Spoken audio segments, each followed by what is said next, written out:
Hello YouTube and welcome to another video. It is currently the evening of Sunday, July 4th, and as you guys will know, I did not release a video today. I think I will blame that on the fact that I had a family outing yesterday and I didn't have time to edit a video or get it posted. The truth of the matter is a little bit more complex and complicated. Part of it's just that I'm a bit of a mental case. Part of it is that I struggled quite a bit. I wanted to get a video made for you guys where I had a test part made, the first test bed plate made. And so I focused a lot of my energy on that, and I filmed a bunch of stuff, but I didn't really get too far with it because I was going to say it was harder than I thought, but I think I actually knew how hard it was going to be. I was just foolishly hoping that for some reason it would go a lot smoother than it did. I made the mold, so I knew how tricky it was going to be to lay down the glass, but I was just hoping that I would be able to get it done smoothly. I'm trying to figure out a process of doing this that will work effectively and efficiently so that I can make more than one of these. Basically, I'm making a bed plate out of fiberglass so that I can figure out the procedure so that when I go to make carbon fiber ones, I can do it without ruining a bunch of material, and I can do it in a fairly time efficient manner.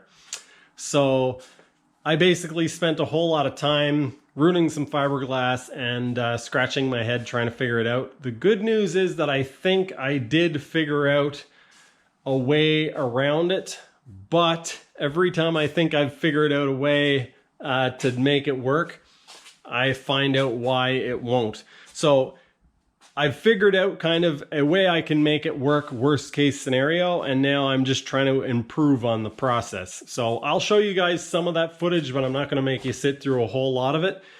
I've also been doing some work on the X2 hull, but because I was planning to show you guys the bed plate mold video, I didn't film any of the work I was doing on the X2 hull, kind of because it was the same thing I did on the other side. So I'll quickly show you guys what I did. I added the fiberglass to this side of the hull. So I put down the fiberglass mat and epoxied it in the same as I did on the other side.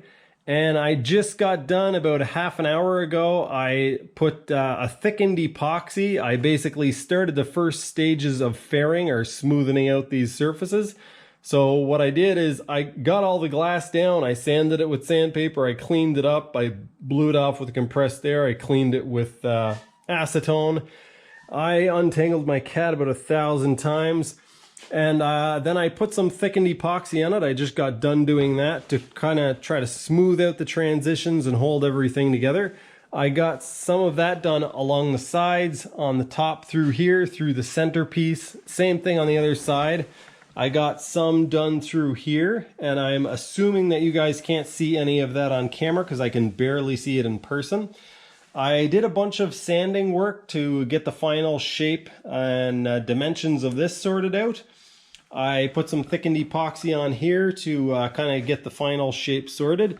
I got some thickened epoxy in through this area as well. And basically where I'm at now is trying to decide on what to order next. So as you guys will see, or maybe see in this video, if I can find the footage, I'm getting low on epoxy. So I'm actually too low on epoxy out of the polypoxy stuff that I bought to make a bed plate mold. I only have about 500 grams of usable mixable epoxy, and the bed plate mold would take about 620 grams of epoxy, bare minimum. So I would have to mix up, say, probably 800 to be safe. So Zach was really close. I think Zach said 900 grams. I think is what he said. He commented in one of my last videos telling me how much a ballpark figure he thought it would take, which is pretty awesome that he was that close just from seeing what I was doing. Anyway, What was I going to say? Yes, I need some epoxy, but I don't know. There's a couple of things. If I just had a whole bunch of money, I would just buy 2 or 3 epoxies that I need. So there's a bit of a story here, so strap on your seatbelts. I need some of the epoxy that I have, the poly epoxy. I like it. It's been working fairly well. So I want to use it for doing the hand layup stuff as far as the repairs on the hull and whatever. And I still have a bunch of that stuff to do, so I need to buy more of that. I'm going to be doing some infusion work. I'll just tell you guys now, I plan on making a new surf brace, designing and building a new surf brace out of carbon fiber. So eventually, when that gets done, I'm probably best off if I have a infusion resin because of the low viscosity. I know some of you guys who do this will say just use West Systems with the extra slow hardener or whatever, but I've never done this before, and I prefer to have something that worked quite easily for me. I'm kind of nervous that, especially with this bed plate, I'm going to start infusing and it's not going to be thin enough viscosity and the whole thing isn't going to get wet out, and I'm going to just waste a whole bunch of time and waste a whole bunch of material. So every time I need to spend money, it takes me like a week to convince myself, you know, just do it, Joel. Pull the trigger, buy the part, and then worry about where the money's going to come from later. But yeah, so that's kind of stressing me out a little bit. I've been a little bit frustrated with the progress of this project. I should probably stop complaining and just show you guys the footage of me struggling with getting fiberglass into this bed plate mold. I'm probably not going to show a whole lot of it because I don't think it's terribly interesting, especially considering the fact that I didn't really have a full success. I have some bits and pieces coming for the 1100 engine, and hopefully I'm going to be able to fire that up soon. I'm really excited to hear what the exhaust sounds like, but in order to figure all that out, I'm probably going to have to actually mount it into the hull. It's looking like it's probably going to get mounted into the hull with the steel bed plate because I'm not going to have a fiberglass or carbon fiber one made in time. So one more thing that I was reminded I still have to make, and as I'm saying this, I'm looking behind me and I'm seeing the jets for my carburetor, which I either need to drill out or get bigger ones of. If anybody knows where a reliable source to get key-in jets is for the CDK2 carburetor, let me know, because I've looked all over the place and I can't find anywhere that sells these jets. I've been watching the Jet Ski Brothers videos, of course, and watching some of the issues that they've been having with the exhaust system, which of course they're going to get sorted out. But reminded me, I was having a conversation with somebody in the comment section, and reminded me that I'm going to make a pressure controlled water feed for the exhaust system on the 1100, and I still need to build that. I'm not going to go into great detail, but basically I'm going to make a valve that is pressure controlled so that the jet ski has to be moving it has to be moving and have a fair amount of pressure at the pump before it will inject into the exhaust, so that I don't have a wet exhaust, I just have a cool exhaust. Anyway, let's watch some video clips and see Joel struggle. Because I didn't show you guys pulling a vacuum on this part, what I'm going to do now is set the camera up and actually allow the air to go back into it. So I'm going to release the air through the pump. I've got this open, and so when I open this valve on the chamber, air will come in through here into the chamber and it will make its way back into the part. You can see it's holding its shape fairly well, even with the vacuum pulled off of it, just because it's been kind of forced into that shape now. We'll take a little bit closer look at it in a second, but I'm going to turn the pump on just so you guys can see it pull down to a full vacuum again. All right, let's turn the pump on.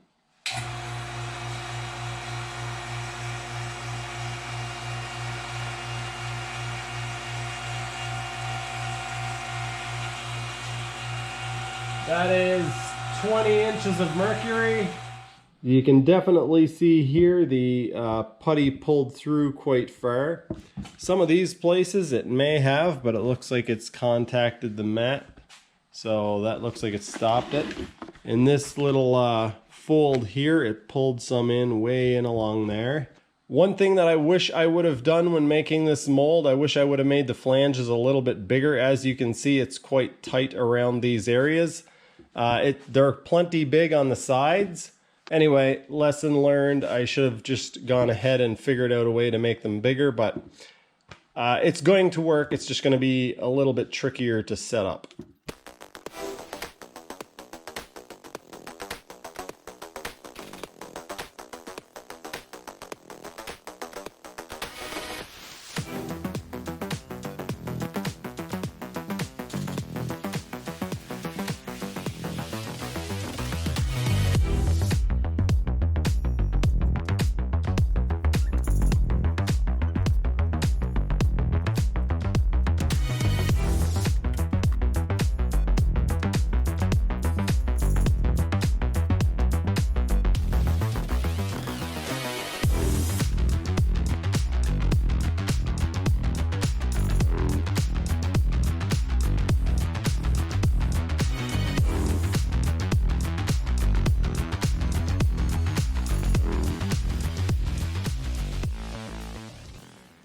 Alright YouTube, that was a lot of work. I got all of this cloth cut out. I ended up going with 4 layers of the 1mm cloth and then 8 layers. 8 layers of the 0.25. So I don't know what this stuff is in ounces, I forget, but this is 6-ounce cloth. So I've got 1 layer, then 2, then 1, then 2, then 1, then 2, then 1, then the final 2. So I am kind of nervous about whether or not my epoxy is going to be low enough viscosity to actually flow through the part. So I was kind of thinking about doing something where I have vacuum on both sides. So I could run a T and pull vacuum on both sides and then feed the resin in through the center, or actually 2 places in the center, which would make it infuse fairly quickly. I kind of feel like I would be best off to have the resin flowing through it fairly slowly or at a controlled rate and take, half an hour or 40 minutes to actually pull it all the way across. What I'm afraid of is that if it flows too fast or if I have too many flow points, basically I'm afraid that the resin is going to go across the top of the surface and I'll think that it's actually all the way down to the mold, but it'll just be across the surface that I can see. If this doesn't work with the fiberglass, it's going to mean that I have to buy more fiberglass material to even redo the test. So I'm really hoping that this works the first time, or that if something doesn't work, I'm hoping that it's just a small issue that I'm confident I can take care of the next time around. Kind of stressing out about this a little bit, but there's only one way forward, and that is to just do the next step.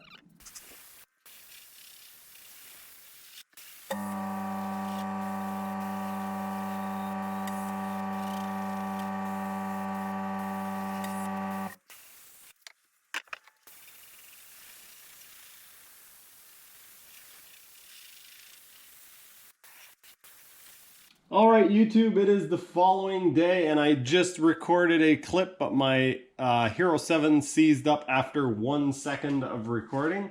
I came out here today, it's extremely hot and humid because we had a bit of rain last night, and so I started off camera trying to figure out how I was going to lay this glass down on the mold. I took one of the pieces of fiberglass and decided I was going to make it a sacrificial piece. Remove the tape from it and figure out where I had to make relief cuts and all that stuff. It turned out it was a little bit trickier than I thought, and so I added some spray adhesive or some tack to it, and I put it down on the mold, and when I pulled up on it to remove it, it pulled up on the PVA, and so I ended up removing all of the PVA off of the mold.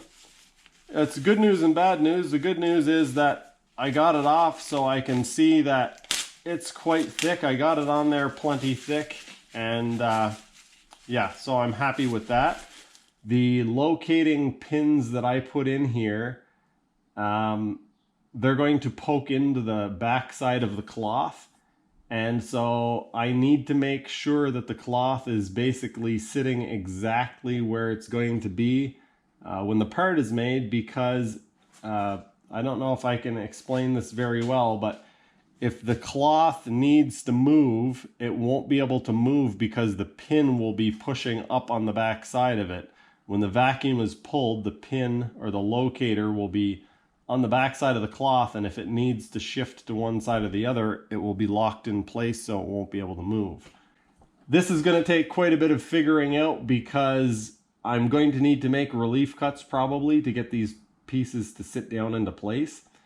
And the problem with that is that you don't want the relief cuts overlapping because that would create a weak point in the part.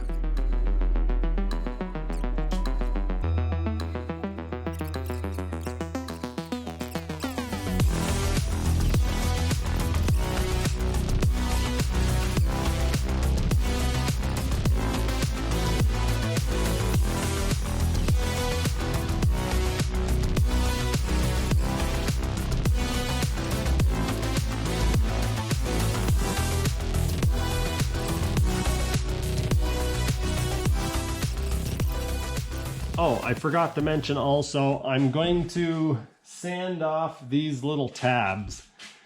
So I'm going to get rid of these tabs, not completely, but I'm going to sand them down a little bit just so that they don't snag on the cloth and stop it from sliding around, because that could potentially be a problem.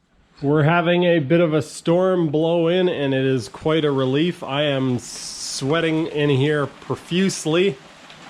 And yeah, when we get storms after warm weather, it's usually really intense. So this could be something. They called for a thunderstorm, so we usually get a lot of hail with our thunder. Should be nice to kind of cool off everything, because yeah, it was getting a bit ridiculous. Quasar is underneath that door. I don't know how long he's gonna want to stay there, but yeah, he's got his little hiding space.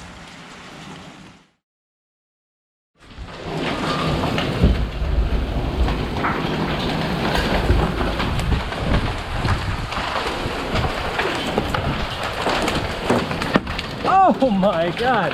Hey, buddy!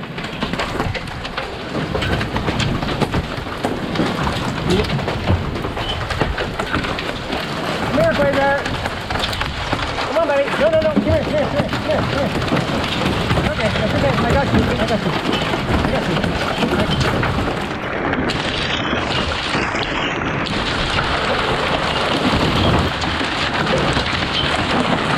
Ow! Ow! Ow! Ow! Ow! Ow! Ow! Oh my God!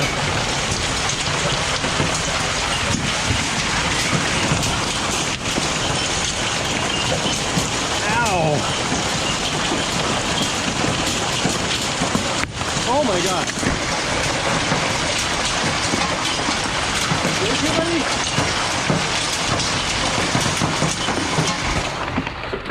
Oh my God!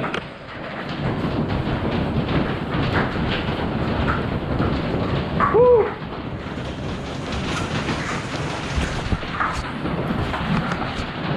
I just rescued Quasar from underneath our trailer. He was underneath something by the house, and then he ran under the trailer because he was getting wet, I guess.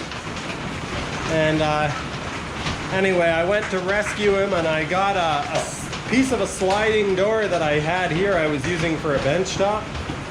And I went out to get him, and it was just hailing a little bit. This is a small piece of hail. It's a broken one. And yeah, then it started coming down hard. I'm so glad I brought that door with me, because a couple pieces hit me in the head. I dropped the door because I had to carry Quasar in here, and I was holding this over my head, bunched up, and some of the pieces of hail hit me in the head. I probably have a bruise on my side. One hit me here, but yeah, this is the biggest hail probably the biggest hail I've ever seen. Wow.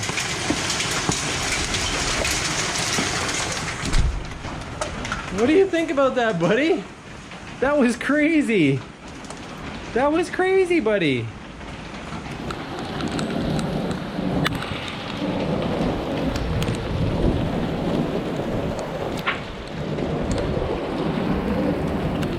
For reference of size, there's some hailstones.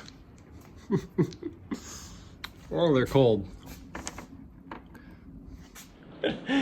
I'm sure all of you guys have seen hail before, but yeah, we get hailstorms like this fairly regularly during the summer, but this is probably the biggest that I've ever seen, either here or out east or eastern Canada.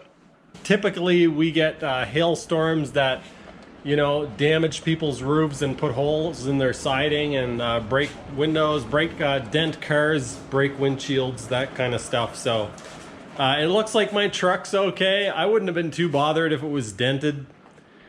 Yeah, it's not a show car, and yeah, it just makes it better on gas. Mythbusters proved it. Anyway, I'm going to continue on with this. That was kind of exciting. Quasar is quite shaken up. He's over there grooming himself.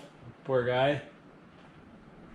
Yeah, so I'm going to continue with this. I forget what I was saying. I think I was talking about how I'm going to envelope vacuum bag it. So I've already weighed this, but I'll put it on the scale for you guys so you can see what it actually weighs. See if I can bet. 654 grams, or 1 pound 7.1 ounces. So yeah, it should be pretty light when it's done. There's quite a bit of excess material on this, but anyway, I'm gonna have to get more resin for sure, because if I put my hardener on the scale, I have 126 grams. Offer.